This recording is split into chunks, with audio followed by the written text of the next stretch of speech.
前を前座と呼んだが訂正する。前妻だ。ベジータ、お前はいい味の前妻だったぞ。貴様。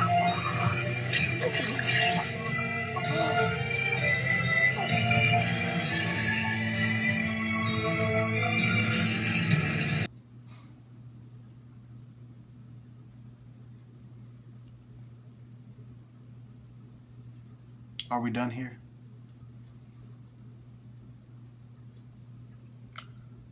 Are we done, Akira? Are we done? Are we done?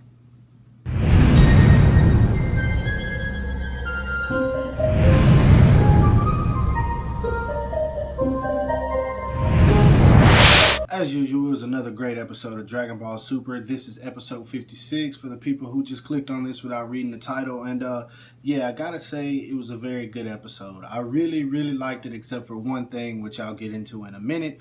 But it started off, Goku and Vegeta had just made it to the future, which was cool. They got to see what happened with Trunks' timeline and exactly all the damage that Black had caused. Goku got shot at, which is what happened at the very end of the episode. Trunks came in, sliced the bullets, and the guys saw him that shot at Goku and were like, oh, well, you're the guy who helped save us pretty much from Black a few times, so hey, I want your autograph.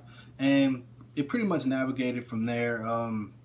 Trunks met up with Mai, and they found out that Mai had been helping people out, helping them survive throughout the time while he was gone. Goku and Vegeta showed up, and I really think that this episode definitely showed character development most of all. And for the people who don't like Dragon Ball Super because it's just not Dragon Ball Z, this is as close as it's going to get. So if you honestly just weren't liking this episode, then Dragon Ball Super just isn't for you, because this was the episode of Dragon Ball Super to watch. The feels were there, the emotion from the old Dragon Ball Z was there, just the fighting and everything in this episode was there.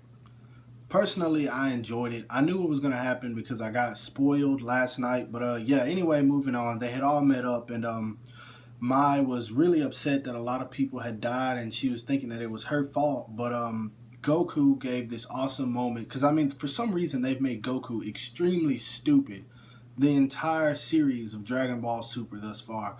But he made a comment that said, with as much power as you have, you've done everything that you can do, which is basically him saying you've done the best that you can do, so you can't be upset at yourself for that, which was very awesome for Goku. I think that's the smartest thing he said the entire series of Dragon Ball Super. So yeah, we got that from him. We got some great Vegeta moments, and I noticed watching this episode, Vegeta seems really proud of Trunks, even though he bashes him sometimes and beat the hell out of him at times as well. But in this episode, Vegeta just, if you just sit back and watch him, he did a whole lot of but he was smiling and keeping his eye on Trunks. So I really think that Vegeta's a whole lot more proud of Trunks than he's willing to express, because we all know Vegeta doesn't know how to express his emotions. I mean, during that one point of the episode, one guy says, wow, he looks just as evil as Black, which was definitely a comedic moment.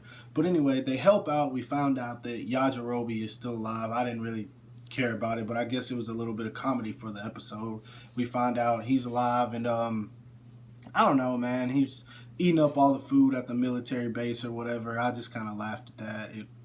It was an okay moment for me. But yeah, he didn't get killed by Android 17 because he was given the last Senzu bean, I believe, before 17 or 18 destroyed him or whatever. I'm not sure, something like that. But yeah, he was alive. And then finally we get to the point to where they say, all right, well, it's time to go find Black. And Vegeta says this time he wants to fight him. So they argue, as always, Goku and Vegeta, about who's going to fight. Vegeta is constantly saying, no, I'm going to do it. No, I'm going to do it. Goku finally convinces him into rock, paper, scissors, and Vegeta plays and wins, surprisingly. So they rush off to look for him, and then for some reason, they stop at an awkward point, and I think it was Vegeta who shot a blast into the air, and Black sensed it, and he came running for him. I guess he was ready to find out what was going on. I guess because he knew it wasn't regular human ki that he sensed, so he said, all right, I'll go check it out. Anyway, he shows up, and that's when the episode just gets downright awesome. Vegeta finds him. He says, I want to be your opponent. Immediately goes Super Saiyan Blue, wasting no time. and he just charges him, and he says, I'm going to finish this right now. And I mean, Vegeta is just brawling this guy, just beating the living crap out of him, or so it seems. And he's smashing him through buildings, giving him blow after blow after blow after blow. And then after a point that Vegeta finally just looks at him, he realizes that he's not doing any damage. So he backs up. We see Black. He gets up. He's smiling for some reason. And it definitely raises a whole lot of questions at this point as to like how he got all this power, because I think all of this has happened over the course of 3 days. I mean, unless the time frame in the future is different, which I highly doubt. But I don't think that they've been gone that long. But somehow he obtained this new power that he just didn't have when he was fighting Goku, because as I remember, Goku went straight Super Saiyan 2, and if he wanted to, if he didn't play around, I believe Goku could have defeated Black at that moment and everything would have been over. But either way, Black is smiling and he says, all right, well, I'm going to show you guys some of my new power. He kicks Vegeta. I mean, a kick that I haven't seen Vegeta take damage like that since his fight with Hit, honestly. And Vegeta is looking at him like, whoa, what the heck happened here? And then Black powers up, and transformation was cool. I'm not even going to lie. Just the way they did it, it was almost similar to when Goku first went Super Saiyan. It's like he powered up for a bit, and then everything just stopped, and then it zoomed in on the hair before it showed the face, the pink. It was just awesome. And I really think Super Saiyan Rose probably is better than Super Saiyan White. But anyway, while we're on that, I was hoping that it was actually going to be Super Saiyan White, but then he learned to tap into the power of like Kaioken or something, and then that would have ultimately created Super Saiyan Rose. I don't know, I just thought that would have been cool, because I don't know, just white-haired Super Saiyan, that would have been awesome. And then Kaioken added to it, that would have ultimately boosted Black's power. So then he definitely would have been a formidable foe. But either way, he goes Super Saiyan Rose, and that's when I get pissed off. Vegeta rushes him again, tries to fight. He starts landing blows, and then we see Black smile again. And then this bullshit happens. He pulls out some kind of sword that's formed out of his ki, I guess, and just impales Vegeta, which was the clip that I showed at the very beginning of the video. And at that point, I was like, what the fuck? That was when I came up with this conclusion. Vegeta, I feel like Akira just uses him to showcase how strong the opponents are in the series. Because, I mean, Vegeta doesn't get moments like Goku, and it pisses me off because, like, I'm a big Vegeta fan. As you can see, Vegeta is, I have a Goku shirt, but Vegeta is just my favorite character. And one thing I don't understand is that Vegeta is like the badass of the series. Everyone knows that. And, I mean, if you look at it, in all animes, the badass characters never get beat like that. I mean, look at Naruto, for instance. Sasuke has not taken that many L's. Look at Yu Yu Hakusho. Hiei has never taken that many L's. I mean, just like, seriously, the badass characters of anime. Gray from Fairy Tail, he's been beat, but not like that. Just, it's not a constant thing. Vegeta is losing constantly, and I mean, it's just proof that Akira Toriyama really doesn't like the character. But Vegeta has taken more L's than Meek Mill. Like, seriously, man, come on, he's my favorite character. At least give us some spotlight for Vegeta. It's just, I mean, a lot of people can say the Universe 6 was good. Yeah, it was alright. I'll put it like that. He took out the weak opponents, but even Goku said that they were weak. So, and then we get to Hit, he's gone. Vegeta loses to Frieza, Hit, Beerus, just everyone. And then Goku comes in and saves the day. Getting tired of seeing it, but basically that's exactly what happens at the end of this episode.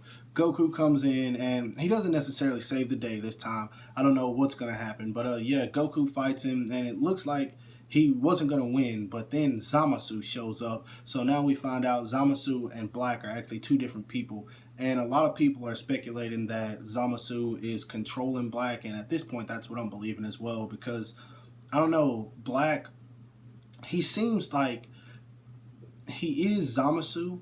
Like, their personalities seem very similar, because Black wants the same thing that Zamasu does. And I'm thinking, honestly, in my opinion, since now Zamasu knows how to control time, I feel like he probably warped time or something like that, and maybe went into the future and created Black for himself, and he's manipulating him. The past version is doing that. I don't know. It's just so much to speculate. I mean, I really don't know. And that's why I give Akira Toriyama his great writing. You don't know ever what to expect from Akira Toriyama.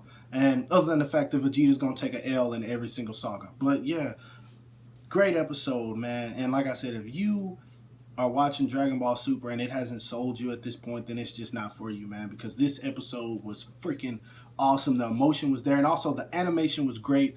The entire episode, I didn't see not one point where it was bad. The episode was just freaking great. Now on to the next episode. Information about it anyway. Doesn't look like Vegeta's going to fight. So I'm guessing that little sword to his chest really took him down. And a lot of people are saying, well, it was a sword to the chest. What do you expect? Well, I don't know. He was talking. He seemed fine. He seemed like all he needed to do was get back up and continue to fight. But yeah, Goku, Trunks, and Zamasu and Black are all going to go at it in the next episode. It's looking like Vegeta's not going to do much. And I really don't know what Trunks can do because we already seen that he's not on par with Goku and Vegeta's level. So it'll be an interesting episode to watch. But yeah, there's my review of this episode. Great episode. I give it a 9.5 out of 10. The 0.5 that's missing is only because they gave Vegeta that freaking L that he didn't need, man. And as a Vegeta fan, it's just getting hard to watch, man. Who wants to see their favorite character get beat every single time they fight? I mean, like, he's supposed to be the second strongest character in the show. No one else can keep up with him. Piccolo's the third strongest character we got other than Trunks. So it's like, what are we going to do, man? If there's ever a time that Goku's out and Vegeta takes an L, that's the end of the earth. So anyway, like I said, that's my review. Not going to harp on it. Got nothing else to say. Great episode. If you haven't watched it, go watch it. I'll put the link in my bio for the people who don't know where to find it. And yeah, with that said, I'm Animated Heroes. I'll talk to you guys later. Peace.